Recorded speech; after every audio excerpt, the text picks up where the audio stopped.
अस्सलाम वालेकुम जी। इस वक्त मैं मौजूद हूँ इचरे के मोहम्मद अली रोड पे और यहाँ पे बन रही है ताज़ा खस्ता खस्ता खुशनुमा रंगत की फेवनियाँ जिसकी अगर हम बात की जाए तो ईद के मौके पर हम मीठे में इस्तेमाल करते हैं और मीठे में जहाँ पे हम खीर और सेवइयों का इस्तेमाल ज़्यादा करते हैं, वहीं पे फेवनियों की अपनी फ़ैन फॉलोइंग है। और ये चीज़ जो हम ज़्यादातर देखते हैं ये बेकरी में हमें नज़र आती है बनी हुई एक जगह पे पड़ी हुई, तो यहाँ पे आपको ताज़ा बनती हुई नज़र आ रही हैं। और इस दुकान की ख़ास बात यह है कि यहाँ से ऑल ओवर द लाहौर जितनी भी फेमस बेकरीज़ हैं वहाँ के लिए ताज़ा और ख़स्ता ये सामान ऑर्डर जाता है। तो तकरीबन 40 से 50 साल पुरानी दुकान है। और ये अंकल जी, इनको जब भी यहाँ से आप राह जाते गुज़रते देखेंगे तो ये इसी तरह आपको कुछ ना कुछ बनाते हुए नज़र आएंगे। और इस वक्त ये बना रहे हैं खस्ता सी फेवनियाँ। देखें किस तरह से खुशनुमा रंगत वाली और बड़ी खूबसूरत आपको जो रंगत नज़र आ रही है, ताज़ा वो है। तो अभी हम बात करते हैं अंकल जी से। हाँ जी, अस्सलाम वालेकुम जी भाजी। अभी 40-45 साल तो लगे दुकान से बना के बेचने जिन्नियां वड्डियां फर्मां वो भी ले जाते, बाकी साढ़े को इन्ना इत्थे नहीं मुकदियां। अल्लाह का शुक्र है, हर बंदा दूर दूर तो आंदा है, कोई बैरिया तो कोई मरीज क्यों, जिन्ने भी कस्टमर आते हैं वो इत्थों लैके जाते हैं। कितनी पुरानी दुकान है? कोई 40-45 साल तो मैं उसने 10 दिन मैदा नहीं मैं चुक सकना जो का मैं लगा ट्रे लिया उस वे मेरे को चुक्या नहीं आया, मैं वो काम करना पाया। अल्लाह का शुक्र है, बच्चे रोजी कमाई। किस चीज़ ना बनती है? मैदा घी पानी ते नाल ताड़ी मेहनत बाकी मेहनत ते किस तरह यानी कि पहलो मैदा।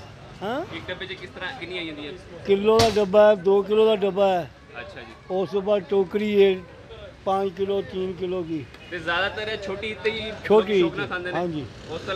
उस तो अलावा फिर भी करते रहे, कोई आर्डर आ जाए कई आदमी आके मंगते हैं, फिर देनियां पैंदियां।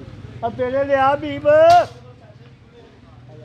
साफ सुथरे काम दिए की देखो देख लो तुम दुकान देखो, काम देखो, साफ सुथरा काम करते हैं, अपनी मेहनत करते हैं, कोई ऐसी गल नहीं, कोई बात नहीं। घी मैदा पानी के अलावा और भी कोई चीज़ नहीं।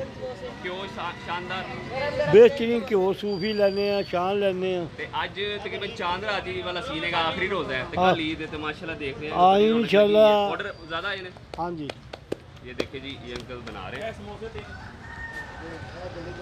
ताज़ा खस्ता। आज आखिरी रोज़ा है और कल ईद है और कोई वेल नहीं है। अंकल जी से मैंने कहा कि मुझे वैसे इंटरव्यू दे दें, तो उन्होंने कहा भाई मैं काम कर रहा हूँ, इसी दौरान ही आप ले लो जो लेना है आपने इंटरव्यू। तो ये देखिए खूबसूरत रंगत, ताज़ा खुशनुमा। और ये देखिए यहाँ ये पहला फ़ेज़ है, यहाँ से बन के वो वहाँ पे रखते हैं ताकि उस पर से एक्स्ट्रा घी निकल जाए। और उसके बाद वो जो पीछे आप सर्कल देख रहे हैं बिल्कुल इस तरह हमें बेकरियों पे नज़र आता है। और हम अक्सर लाइल में होते हैं कि ये चीज़ कहाँ से कैसे बनती है, किस तरह बनती है। तो ये देखिए आज हम आपको दिखा रहे हैं, ये 3 चीज़ों से बनती है, पानी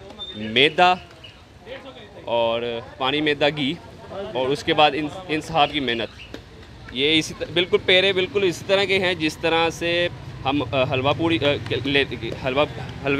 ये पूड़ी के जो पेड़े होते हैं बिल्कुल वैसे ही पेड़े शक्ल में, लेकिन ये देखें घी ऊपर लगा हुआ है, मैदा, और ये दरादर एक के बाद एक फेवनी बन रही है और सज रही है। और सबसे बड़ी बात यह है कि ये इचरे में नहीं बल्कि ऑल ओवर लाहौर जितनी भी फेमस बेकरीज़ हैं उन तक इनकी ये फेवनियाँ जाती हैं। तो आप भी आइएगा इनके पास, इनसे ज़रूर कुछ ना कुछ ख़रीदिएगा। तब तक के लिए दीजिए इजाज़त, खुदा हाफिज़।